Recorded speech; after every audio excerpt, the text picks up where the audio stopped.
എടേ, നീ ഇന്നും ചൂണ്ടുകൊണ്ട് വന്നില്ലല്ലേ? 10 മീനെങ്കിലും പിടിക്കായിരുന്നു ഇവിടെ നിന്ന് പോസ്റ്റ് ആവണ സമയത്ത്. ഹേയ്, അത് കണ്ട, ഞാൻ ഇന്നലെ അക്കരെ ഇരുന്നടിച്ച പൊന്മാൻ്റെ കുപ്പി ഇന്നാണ് ഒഴിവ് വരണത്. ഇതെന്തോന്നല്ലേ അടൂർ ഗോപാലകൃഷ്ണൻ പാടോ? കൊള്ളാടാ, കൊള്ളാം.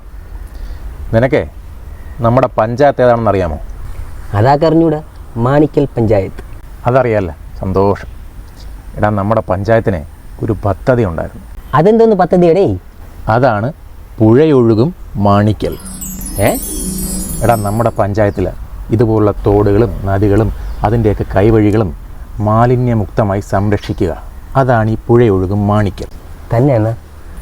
ഈ പദ്ധതിക്ക് നമ്മുടെ പഞ്ചായത്തിന് രാഷ്ട്രപതിയുടെ നിന്ന് മെഡൽ കിട്ടിയിട്ടുണ്ട്. ഉള്ളത് തന്നെയാണ്.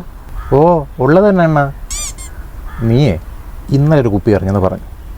നീ അങ്ങോട്ട് നോക്കിയാണ്. ഇങ്ങനെ നിന്നെപ്പോലുള്ള ഓരോ വിവരദോഷികളും വലിച്ചെറിഞ്ഞതിൻ്റെ ഫലമാണ് ഈ വന്ന് കിടക്കുന്ന മാലിന്യ കൂമ്പാരം. അപ്പം നീ ചെയ്ത് ശരിയാണെന്ന് എനിക്ക് തോന്നുന്നുണ്ടാ? ഇല്ല അണ്ണാ, ഞാൻ ചെയ്തത് ശരിയല്ല. അപ്പം നമ്മൾ അതിനൊരു പരിഹാരം കാണണ്ടേ? കാണണം. ആ, നിനക്ക് നീന്തൽ അറിയാമോ? കൊള്ളാം, ഈ പഞ്ചായത്തിലെ ബെസ്റ്റ് നീന്തൽക്കാരനാണ് ഞാൻ. തന്നെ? സൂപ്പർ. നീ എണിച്ചാ അണ്ണാ, ഇതിൻ്റെ ഇടയിൽ ഞാൻ അറിഞ്ഞ കുപ്പി എങ്ങനെയാണ് കണ്ടുപിടിക്കണത്? അപ്പം പിന്നെ ഒന്നും നോക്കാനില്ല, എല്ലാം പറക്കിക്കും. അണ്ണാ, എന്തായാലും കൊല ചതിയായി.